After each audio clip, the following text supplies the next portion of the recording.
Shalom, puji Tuhan.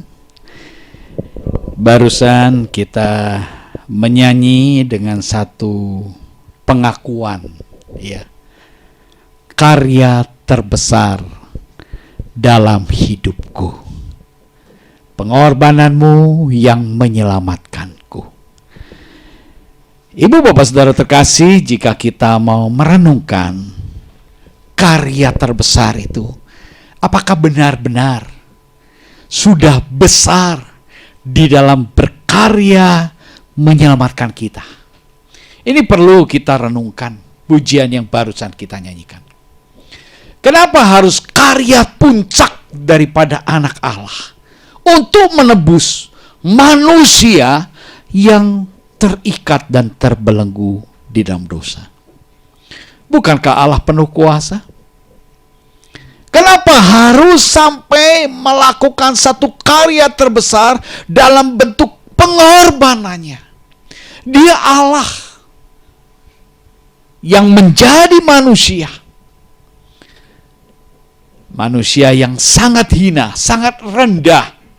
Kelahirannya di kandang. Dan kematiannya juga begitu hina, disetarakan dengan para penjahat. Mati secara disalib. Itulah karya terbesar yang menyelamatkan kita. Lalu kita merenungkan, kalau begitu besarnya karya Allah menyelamatkan kita, lalu untuk apa kita yang sudah diselamatkan ini? Banyak orang merasa, oh, Tuhan juru selamatku, aku sudah diselamatkan. Tetapi banyak mereka tidak memahami, apa sih maksud Tuhan menyelamatkanku? Dan bagaimanakah perilaku hidupku setelah aku mengalami sentuhan karya terbesar itu? Nah, pada petang hari ini kita mau merenungkan bersama-sama.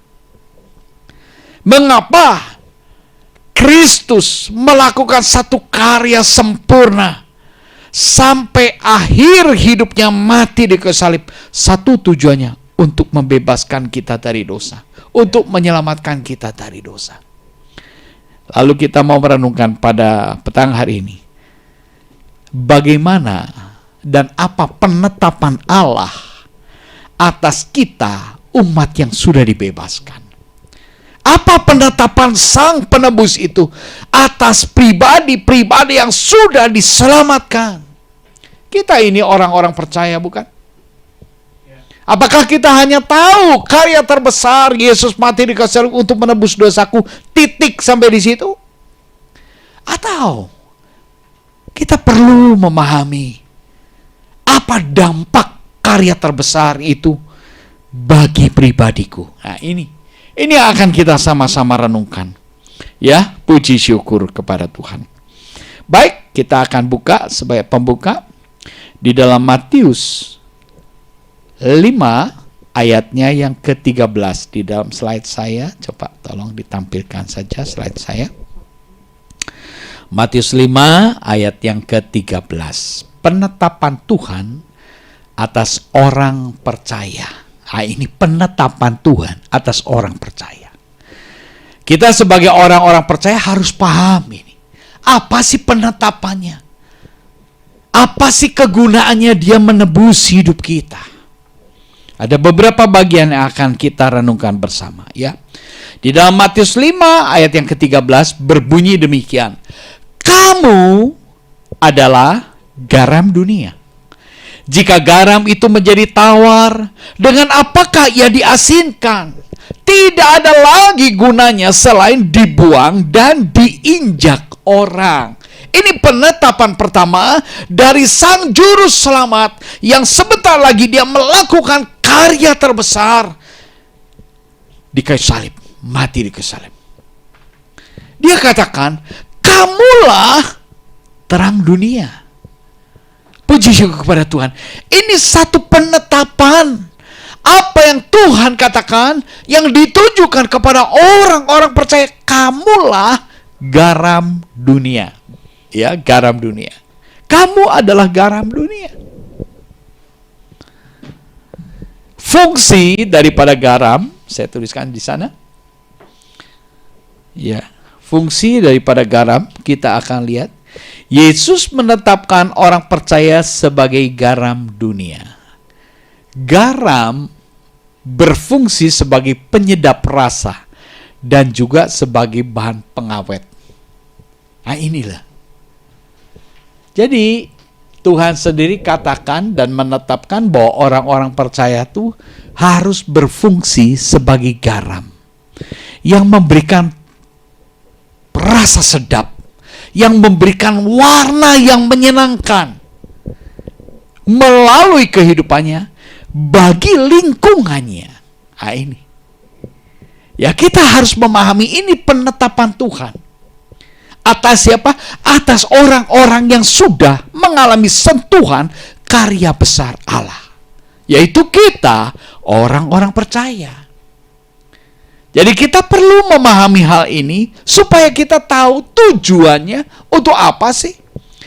Allah berinkarnasi untuk membebaskan manusia dari dosa dengan cara yang begitu penuh dengan derita dan sangat hina. Tujuan apa? Satu, Dia ingin agar kita menjadi garam dunia yang berfungsi. Jangan sampai dikatakan di sini, jika garam itu menjadi tawar, dengan apakah ia diasinkan? Tidak ada lagi gunanya selain dibuang dan diinjak-injak orang. Ibu bapak saudara terkasih, Tuhan menetapkan agar kita ini menjadi satu pribadi yang berdampak, berguna.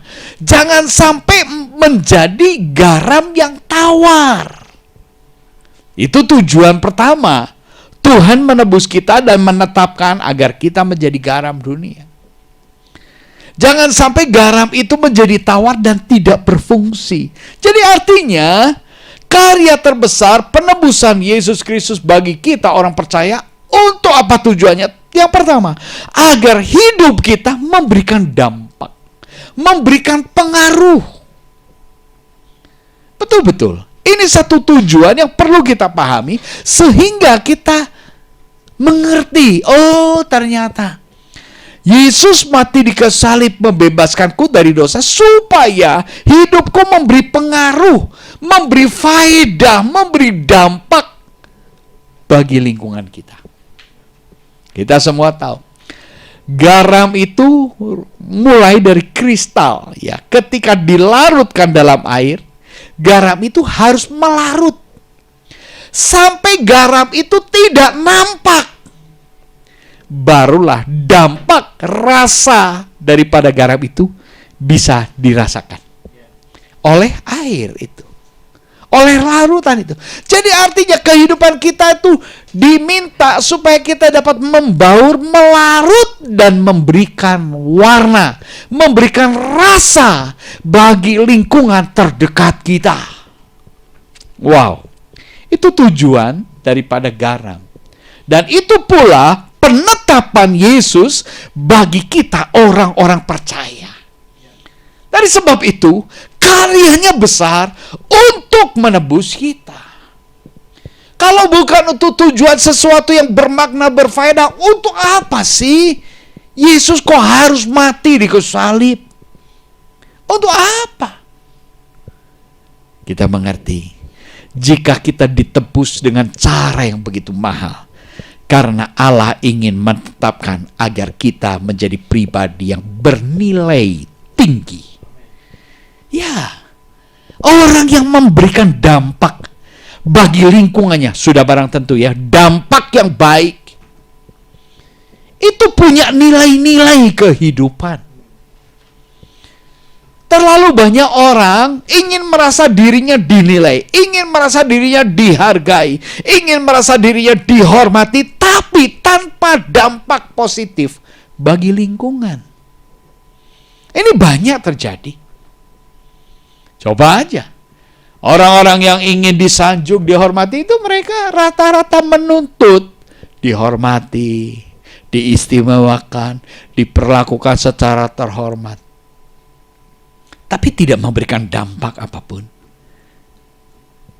Kristus Dia mengosongkan dirinya, mengambil rupa seorang hamba, mati di kayu salib. Tetapi kematiannya justru memberikan dampak karya terbesar bagi hidup kita. Ini yang perlu kita pahami. Ya, oleh sebab itu Tuhan katakan, kamulah garam dunia. Jangan sampai garam menjadi tawar dan tidak berfungsi. Saya juga tuliskan di sana, hidup yang tidak berfungsi atau tidak berguna akan dibuang, diinjak-injak orang. Hidup yang tidak berfungsi itu betul-betul sangat tidak berarti. Jadi Tuhan pun ingin agar kita ini orang-orang percaya dapat penetapan dan melakukan kehidupan yang bernilai, kehidupan yang berdampak. Bagi siapa? Bagi lingkungan. Dampak apa? Dampak yang baik. Puji syukur kepada Tuhan. Ini berbicara tentang garam. Lalu kita akan melihat juga selanjutnya di dalam slide berikutnya berbicara tentang terang. Ya. Kamu adalah terang dunia di dalam Matius 5 ayat 14. Kamu adalah terang dunia. Jadi Tuhan berbicara terlebih dahulu. Pertama, kamu garam dunia. Jadilah sebagaimana garam yang berfungsi untuk memberikan penyedap, memberikan pengawet, memberikan dampak bagi lingkungan. Dengan cara apa? Mengosongkan diri. Garam itu setelah melarut, ya tidak lagi bentuknya kelihatan, tapi memberi rasa. Kita tahu kalau misalnya kita mencicipi sup, sudah digarami atau belum, kita tahu. Dari rasanya, bukan dari apa yang dilihat. Kalau dilihat tidak bisa dibedakan dari rasa. Nah, setelah engkau menjadi garam, Tuhan juga tetapkan tahap berikutnya. Kamu adalah terang dunia. Iya. Jadi kalau Tuhan mengajar itu benar. Tahap pertama, jadi garam.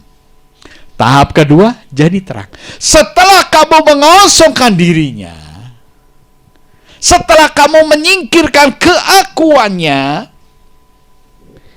dari sana terpancar kasih Allah yang menerangi.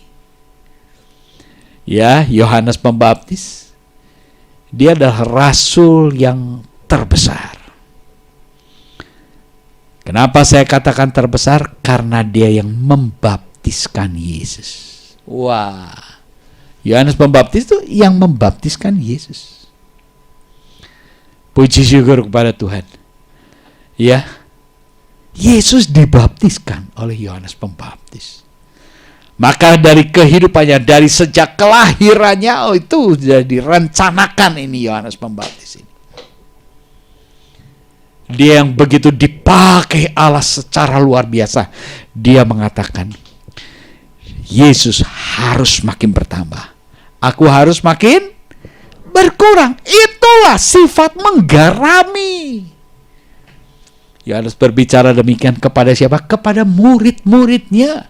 Kepada murid-murid Yohanes. Itulah sikap kerendahan hati. Di hadapan murid-murid Yohanes dia katakan, dia harus makin bertambah. Sedangkan aku, gurumu ini, aku harus makin merendah. Itu sikap perendahan diri, mengosongkan diri. Lalu kita akan melihat, kamu adalah terang dunia. Kota yang terletak di atas gunung tidak mungkin tersembunyi. Kenapa? Karena memancarkan terang. Puji syukur kepada Tuhan. Ya, di sana menjadikan Yesus sebagai sumber terang. Nah, bagaimana caranya? Supaya kita ketika ditetapkan sebagai terang dunia, bagaimana caranya kita menjadi terang? Apakah dengan membuat situs-situs atau mempromosikan diri kita melalui Instagram? Kan sekarang ini caranya begitu ya. Orang pengen tampil, pengen terkenal, pengen banyak pengikutnya, ya tampilkan. Siapakah aku gitu kan ya, supaya orang mengenal. Apakah dengan cara itu? Untuk menjadi terang bagi dunia? Untuk menjadi tenar bagi dunia? Untuk menjadi menarik bagi dunia? Tidak. Nah, dikatakan, jadikan Yesus sebagai sumber terang. Kita lihat di dalam Yohanes 8 ayat yang ke-12. Nah, ini penting. Ini perkataan daripada Tuhan Yesus. Maka Yesus berkata pula kepada orang banyak. Yesus berkata kepada orang banyak. Katanya, akulah terang dunia. Barang siapa mengikut aku, ia tidak akan berjalan dalam kegelapan, melainkan ia akan mempunyai terang hidup. Kalau kita membandingkan Yohanes 8 ayat 12 dengan Matius 5 ayat 14, sepertinya kok bertolak belakang. Yesus ini bagaimana sih? Yesus katakan, kamu adalah terang dunia.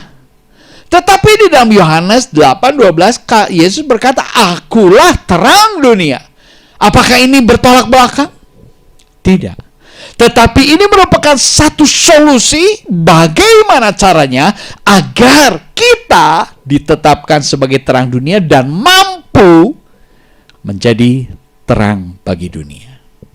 Caranya ini di dalam Yohanes 8 ayat 12. Ya, barang siapa mengikut aku, ia tidak akan berjalan dalam kegelapan. Nah, ini caranya, Ibu Bapak Saudara terkasih. Bagaimana kita bisa menjadi terang bagi dunia? Jadilah pengikut Yesus. Pengikut yang setia. Ini caranya. Tidak mungkin ada cara lain. Kalau kita mau menjadi terang sesuai dengan penetapan Tuhan, maka kita mau ikuti caranya Tuhan. Jadilah pengikut Yesus, maka tidak akan berjalan dalam kegelapan. Ini kita harus buktikan. Sehingga kita mengalami. Orang yang mengikut Yesus tidak akan berjalan dalam kegelapan. Tidak akan pernah kehilangan jalan. Selalu ada jalan. Sebab apa? Yesus terang. Yesus yang menerangi jalan hidup kita. Dunia ini gelap, membuat kita tabrak sana, tabrak sini, babak belur sana, babak belur sini. Tetapi coba, ketika kita menjadikan Yesus sebagai sumber terang kita, penuntun hidup kita, kita bisa menemukan jalan keluar. Sesulit apapun, separah apapun keadaan yang kita sedang hadapi, problem yang kita sedang hadapi, seolah-olah tidak ada jalan keluar. Tetapi bagi dia buka jalan. Dia sanggup. Orang laut aja dibuat terbelah oleh kuasa Tuhan. Ya, ketika ketika bangsa Israel keluar dari pengejaran tentara Mesir, di belakang tentara Mesir dengan kelengkapan senjata perang, di kiri kanan tebing, di depan laut, tidak ada jalan keluar. Dan bangsa Israel berseru-seru, dia tidak tahu harus bagaimana. Tetapi justru dia membukakan jalan ketika tidak ada jalan. Sebab itu inilah yang akan membuktikan, akulah terang dunia, barang siapa mengikut aku, ia tidak akan berjalan dalam kegelapan. Dia akan menemukan jalan keluar, jalan terbaik, celah yang terbaik. Ini perlu kita pahami. Hidup ini tidak mudah. Hidup ini penuh dengan tantangan. Hidup ini penuh dengan perjuangan. Tetapi jika Tuhan menetapkan Anda dan saya harus menjadi terang dunia, Dia akan bukakan jalan. Sehingga kita melihat terang dan berjalan di dalam terang. Malah dikatakan, melainkan ia akan mempunyai terang hidup. Nah, ini mempunyai terang hidup. Kalau kita mempunyai terang hidup, itu menandakan bahwa kita di dalam pribadi kita, orang-orang percaya, punya potensi dan kekuatan menjadi terang. Amin. Nah, ini yang dimaksud oleh Tuhan, kamulah terang dunia. Ya, ketika apa? Ketika kita memiliki terang hidup. Kita orang-orang percaya ada meterai Roh Kudus. Nah, Roh Kudus itulah yang akan menerangi kita, menjadikan kehidupan kita terang. Sehingga ketika kita mengosongkan keakuan, maka terang Kristus yang ada di dalam diri kita mulai terpancar. Puji syukur kepada Tuhan. Ini penetapan Tuhan. Menjadi garam. Agar kita betul-betul mengosongkan diri. Dan dibuktikan dengan berdampak pada orang-orang di sekitar kita. Lalu Tuhan pun menetapkan, kamulah terang dunia. Bagaimana caranya? Nah, ini di dalam Yohanes 8 ayat 12. Ikut Yesus. Berjalan di dalam terang. Bahkan dikatakan akan memiliki terang hidup. Akan memiliki terang hidup artinya terang itu menjadi milik kita. Terang itu ada di dalam kita. Nah, kita perlu memancarkan terang yang ada di dalam kita. Kapan? Ketika keakuan terkoyak. Ketika kita sudah nol, kita sudah kosong, dan terang itu akan makin memancar. Puji syukur kepada Tuhan. Ini dunia gelap, ibu bapak saudara terkasih. Dan penetapan-penetapan yang Tuhan katakan harus dinyatakan melalui kehidupan kita, anak-anak Tuhan. Puji syukur kepada Tuhan. Lalu kita akan melihat perlakuan dunia kepada terang dunia. Saya tuliskan sana. Diperlakukan sebagai penerang. Nah, diperlakukan sebagai penerang. Kalau kita berfungsi sebagai terang, maka dunia sekitar kita akan memperlakukan kita sebagai terang. Ini penting, kita perlu paham ini. Diperlakukan sebagai terang. Sebagai apa? Bagaimana caranya? Kita lanjut di dalam Matius 5 ayat yang ke-15. Ya. Dikatakan Matius 5 ayat 15. Lagi pula orang tidak akan menyalakan pelita itu lalu meletakkannya di bawah gantang, melainkan di atas kaki Dian, sehingga menerangi semua orang di dalam rumah itu. Perhatikan ini. Ini ketika terang itu berfungsi, maka orang memperlakukan, menetapkan, menempatkan terang itu tidak di bawah, tidak di kolong, tetapi terang itu ditaruh di atas kaki Dian. Ini perlakuan orang di sekitar kita terhadap kita jika kita berfungsi sebagai terang. Kita tidak akan direndahkan. Kita tidak perlu meninggi-ninggikan diri kita sendiri. Tetapi orang di sekitar kita akan mengangkat kita. Meletakkan kita di atas kaki Dia. Puji syukur kepada Tuhan. Betapa dahsyatnya penetapan Tuhan. Dengan pemahaman ini kita mengerti mengapa Kristus harus menyelesaikan karya terbesarnya, mati di kayu salib guna penebusan kita. Agar kita menjadi pribadi yang berfungsi. Menjadi garam, menjadi terang. Terang bagi dunia. Orang akan meletakkan kita di atas kaki Dian, bukan ditempatkan di kolong, bukan ditempatkan di bawah gantang, tapi di atas kaki Dian. Perhatikan ini. Jadi sebagai anak-anak Tuhan yang hidup sesuai dengan penetapan Tuhan, tidak perlu kita meninggikan diri. Yang perlu kita merendahkan diri. Nanti Tuhan meninggikan. Caranya bagaimana? Tuh, orang-orang di sekitar kita akan gotong kita, akan ngangkat kita dan menempatkan kita pada kaki Dian. Kenapa? Kita berfungsi sebagai terang. Tapi lain halnya, jika tidak berfungsi sebagai terang, ya dibuang. Tidak akan ditaruh di tempat yang tinggi karena tidak menerangi. Buat apa? Bisa mengerti ya?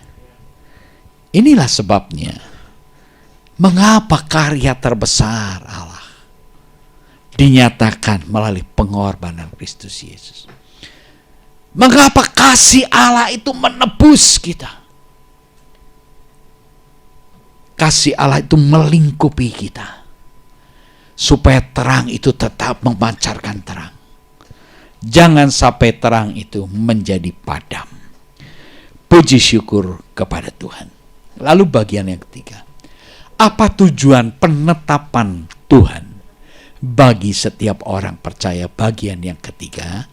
Kita akan lihat di dalam Matius 5 ayat yang ke-16.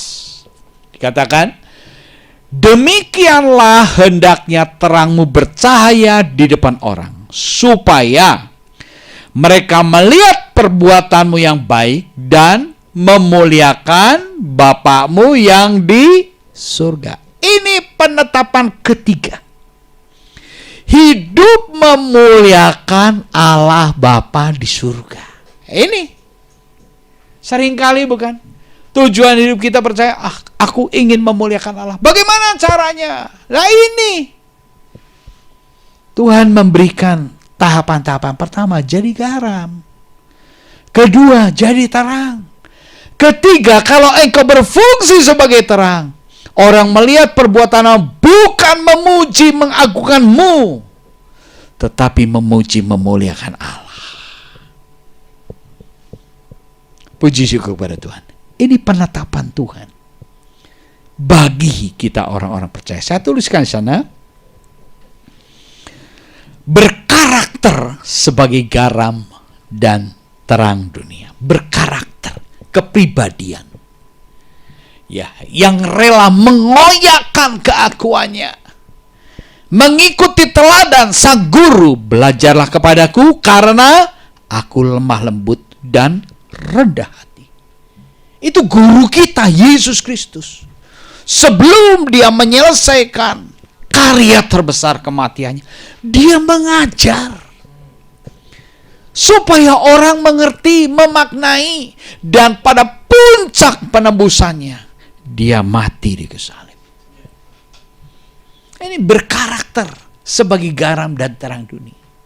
Rendah hati. Aduh, orang dunia mah, kalau kita rendah hati, diinjek-injek dong. Dia makin besar kepala kita, kita dihina, kita ditolak, kita disingkirkan. Makanya kita mesti menonjolkan, siapa aku ya? Apa kamu tidak kenal siapa aku? Itu penonjolan-penonjolan manusiawi. Itu cara dunia. Tetapi petang hari ini kita belajar apa penetapan Tuhan atas pribadi orang-orang percaya. Tuhan ingin membangun dan membentuk kepribadian berkarakter sebagai garam yang memberikan dampak, mewarnai, memberikan rasa. Dan juga berkarakter sebagai terang yang memancarkan hikmat, yang memancarkan teladan, yang memancarkan satu kehidupan yang betul-betul mengagumkan dan membuat orang makin mencintai dan mengasihi Tuhan.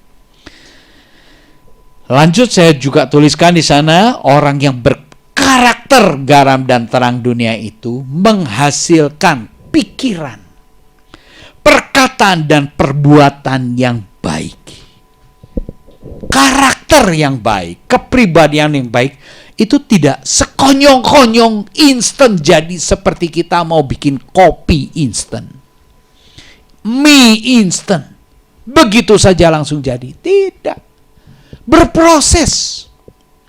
Makin besar prosesnya, makin tajam prosesnya, makin cemerlang hasilnya.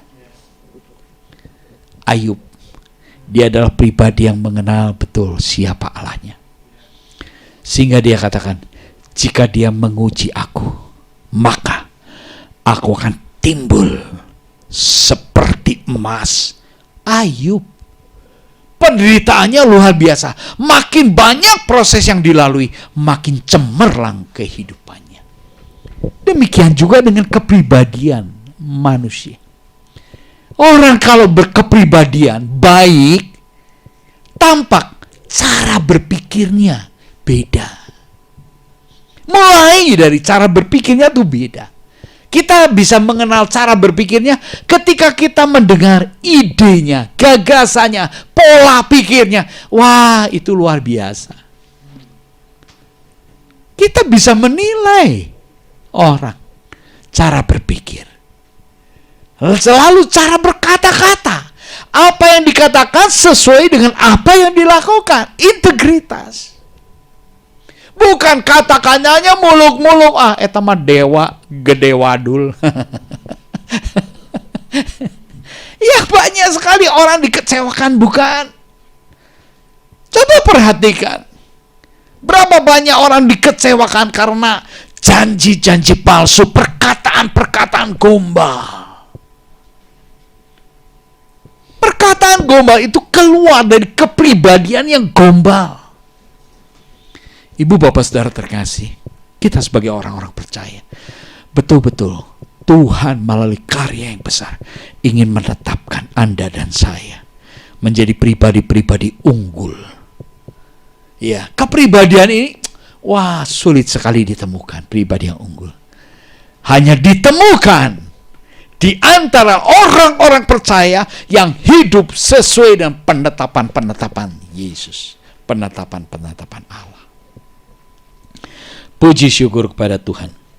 Saya juga tuliskan di sana, Bapa di surga yang dipermuliakan, bukan diri kita yang dipermuliakan. Ya, ini tujuannya. Hidup memuliakan Allah. Bapa di surga yang dimuliakan, bukan diri kita yang dimuliakan. Ini. Demikianlah hendaknya terangmu bercahaya di depan orang, supaya mereka melihat perbuatanmu yang baik. Ketika orang melihat perbuatan kita baik, mereka secara otomatis, secara spontan memuliakan Bapa di surga. Bukan memuliakan hebat, ayo kita kasih applause. Bukan. Orang yang berbuat baik berdasarkan ambisinya. Orang yang mencapai pencapaian-pencapaian yang ingin dia banggakan berdasarkan ambisinya, pasti menuntut penghargaan, penghormatan, pengakuan dari orang-orang di sekitar kita atas apa yang sudah kita capai. Tetapi berbeda ya dengan apa yang Tuhan tetapkan. Dikatakan, supaya mereka melihat perbuatanmu yang baik. Orang melihat perbuatanmu yang baik. Orang menikmati karyamu yang baik. Dan secara spontan orang itu memuliakan Bapamu yang di surga. Itu hidup yang memuliakan Allah. Kita perlu jujur, mencerna apa yang Tuhan sedang sampaikan bagi kita semua pada petang hari ini. Allah Roh Kudus perlu memberikan pencerahan-pencerahan bagi kita semua. Dan kejujuran bagi kita semua. Singkirkan target-target, tuntutan-tuntutan untuk kita dihargai, untuk kita dihormati, untuk kita disanjung, untuk kita dibanggakan. Singkirkan keinginan-keinginan demikian. Sebab tujuan hidup kita sesuai dengan penetapan Tuhan, yaitu hidup memuliakan Allah. Kembali ke slide, ada bagian yang terakhir di sana. Kita ditetapkan jadi garam yang memberi pengaruh baik terhadap lingkungan dan menjadi terang yang memberi teladan melalui perbuatan kita, sehingga Bapa di surga dipermuliakan. Nah, ini 3 penetapan yang Tuhan sudah tetapkan bagi kehidupan kita orang-orang percaya. Menjadi garam, terang, dan juga Bapa Bapa dipermuliakan. Puji Tuhan, mari kita tundukkan kepala. Terima kasih Tuhan untuk beberapa ayat firman yang kami renungkan bersama. Hamba-Mu berbicara, tetapi firman-Mu hidup di dalam hikmat dan terang Roh Kudus, memberkati setiap pribadi baik yang ada di tempat ini ataupun di tempatnya masing-masing. Tuhan memberkati kami semua dengan firman-Mu, dan oleh kekuatan kuasa Roh Kudus yang memberikan hikmat dan kemampuan, maka kami dapat menjadi pelaku-pelaku firman. Jadilah kehendak Tuhan atas setiap pribadi kami masing-masing, agar kami dapat menjadi garam bagi dunia, terang bagi dunia, hidup memuliakan Allah. Terima kasih Tuhan, terima kasih Bapa. Dalam nama Tuhan Yesus Kristus, hamba panjatkan peralaskan segala doa ini. Haleluya. Amin. Shalom, Tuhan memberkati.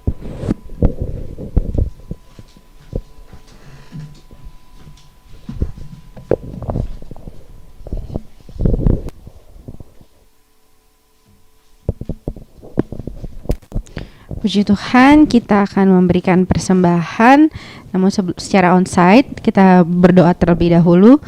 Terima kasih Tuhan untuk berkat yang Tuhan berikan buat setiap kami, untuk kami kelola. Kami mau memberikan yang terbaik buat Tuhan. Ajar kami untuk memberikan dengan hati yang penuh sukacita Tuhan, biar dipakai untuk kemuliaan bagi nama Tuhan.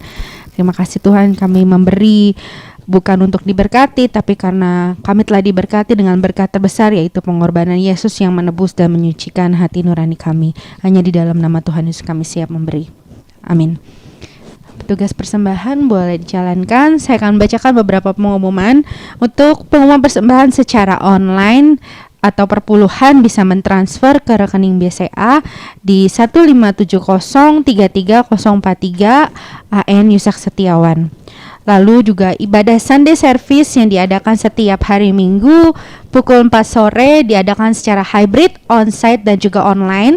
Kami rindu bahwa Bapak Ibu yang mengikuti secara online bisa mengikuti bersama-sama dengan kami di tempat ini. Langsung datang ke Komplek Permata Indah J18 atau bisa mendaftar dulu ke Bapak Gembala. Kalau mengikuti secara online, mengikuti link Zoom yang hari ini Bapak Ibu ikuti, boleh ajak saudara semua rekan-rekan untuk beribadah bersama dengan kami.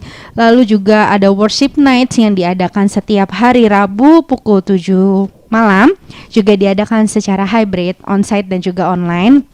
Saya juga rindu kalau Bapak Ibu bisa datang bersama-sama worship night pada hari Rabu bersama-sama dengan kami di tempat ini. Namun jika ingin ikut secara online bisa mengklik link Zoom yang hari ini Bapak Ibu ikuti pukul 7 malam.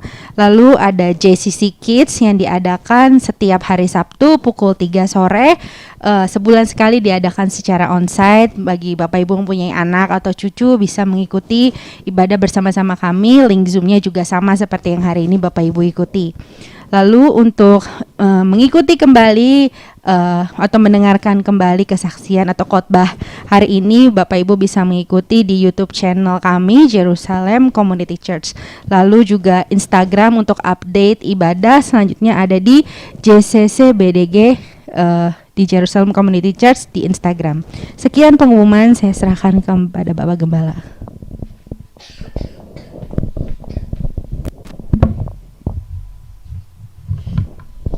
Ya, kita akan masuk di dalam doa. Tuhan, kami bersyukur buat sore hari ini karena kami boleh sama-sama belajar firman Tuhan. Melalui pujian kami menyatakan bahwa kami perlu kasih Tuhan di setiap langkah hidup kami. Biarlah kasih-Mu menaungi setiap hidup kami di setiap musim yang harus kami hadapi bersama dengan Tuhan. Lewat firman Tuhan, kami disadarkan bagaimana pengorbanan Yesus begitu luar biasa dengan sebuah tujuan untuk mengubah hidup kami, sehingga kami boleh menjadi garam terang buat orang di sekitar kami, menjadi penyalur kasih Tuhan, sehingga di lingkungan kami orang-orang lebih lagi memuliakan Tuhan melalui kehidupan kami. Berkati Bapak Pembina yang sudah menjadi penyampai firman-Mu, biarlah terus Tuhan tuntun kerohaniannya topang dengan anugerah-Mu, pengenalannya akan Tuhan bertambah lebih lagi. Di keluarganya menjadi berkat, menjadi teladan buat anak mantu cucu, di dalam pelayanannya menjadi teladan berkat bagi setiap orang-orang yang Tuhan layani, di dalam usaha pekerjaannya Tuhan yang berkati, Tuhan yang campur tangan, dan biarlah lewat kehidupan Bapak Pembina nama Tuhan boleh semakin dipermuliakan. Termeterailah firman-Mu dalam hidup kami, dan ada kekuatan Roh Kudus yang memampukan kami menjadi pelaku firman-Mu.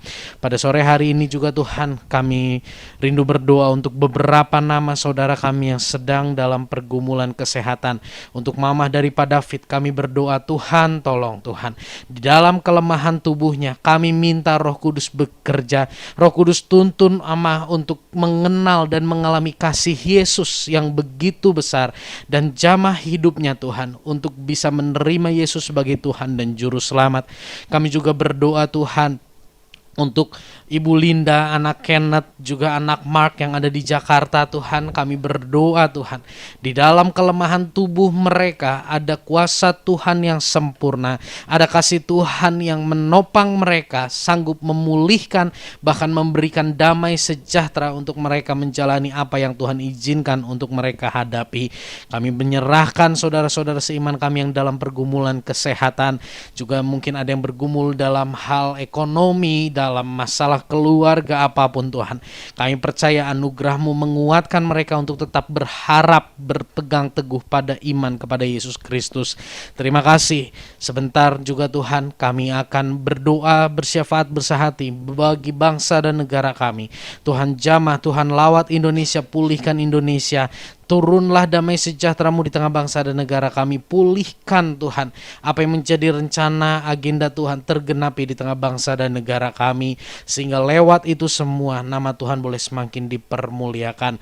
Para pemimpin kami Tuhan yang berkati, Tuhan yang urapi, berikan hati yang takut akan Tuhan. Agenda-agenda kenegaraan yang ada di tengah bangsa dan negara kami, Tuhan yang pimpin, supaya agenda-agenda itu boleh berjalan dalam kendali Tuhan, seizin Tuhan, dan biarlah kehendak Tuhan yang terjadi. Kami menyerahkan Tuhan untuk gereja Tuhan di tempat ini, Jerusalem Community Church. Bawa kami semua yang ada di dalamnya untuk semakin mengenal dan mengalami Tuhan setiap hari, semakin tekun dengan topangan dari Roh Kudus untuk menghidupi firman, semakin rela untuk bersaksi dengan keberanian dan sukacita yang daripada Roh Kudus, dan hati yang rela untuk memuridkan orang-orang yang ada di sekitar kami. Terima kasih Tuhan. Mari jemaat yang dikasihi Tuhan, kita bangkit berdiri untuk kita masuk di dalam doa berkat. Kita mau tadahkan tangan sama-sama untuk menerima berkat. Terimalah segala berkat daripada Allah Bapa, cinta kasih daripada Tuhan Yesus Kristus, persekutuan dengan Roh Kudus. Hati yang mengasihi Tuhan, hati yang selalu rindu dekat dengan Tuhan, hati yang rela dan dengan kekuatan sukacita dari Tuhan menjadi pelaku firman saat ini sampai akhir kehidupan kami. Kami berdoa untuk keluarga, hubungan suami istri, orang tua, anak, komunikasi di tengah keluarga. Di dalam nama Yesus Tuhan, pulihkan, ikat keluarga-keluarga dengan kasih-Nya Tuhan. Memberkati usaha pekerjaan, memberkati studi, memberkati pergaulan, memberkati masa depan, memberkati keuangan. Semua yang Tuhan percayakan pada kami, ajar kami untuk mengelola itu dengan mengandalkan Tuhan, sehingga kami boleh memperoleh yang terbaik dari Tuhan. Kemuliaan bagi nama Bapa di sorga. Terima kasih Tuhan, terima kasih Bapa. Di dalam nama Tuhan Yesus kami berdoa. Amin. Tak berubah selama cinta kasihku padamu, ku mau hidup selamanya untuk senangkan hatimu. Tak berubah selamanya cinta kasihku padamu, ku mau hidup selamanya untuk senangkan hatimu Tuhan. Puji Tuhan, ibadah boleh selesai. Jemaat Tuhan dipersilakan duduk kembali.